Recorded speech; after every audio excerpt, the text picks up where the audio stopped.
Huwag mong turuan yung batang maging tamad kasi kawawa sila kapag dumating yung panahon. Pag nagkaroon ka ng anak at meron kang mindset na lahat ibibigay mo sa kanya, wag lang siyang mahirapan. Doon ka nagkakamali. Kasi bilang magulang, parang ikaw na yung nagtatanggal ang pakpak ng sarili mong mga anak. Ang sarili nilang potensyal hindi nila mailabas dahil nakadepende lang sila sa kung ano yung ibibigay mo sa kanila.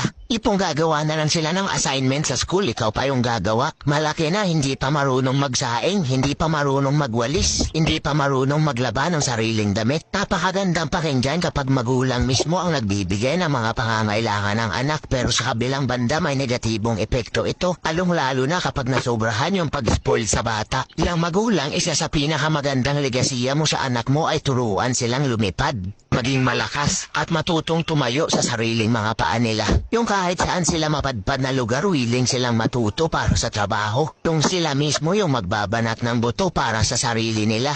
At higit sa lahat, hindi nila inaasa sa iba ang kanilang mga pangarap at goal sa buhay. Kabilang banda naman, kapag natutong maging tamad ang bata, paano sila haharap sa buhay? Pagdating ng panahon, paano kapag ikaw na magulang wala na sa tabi nila? Anong mangyayari kapag hindi mo na kayang i-provide ang pangangailangan nila?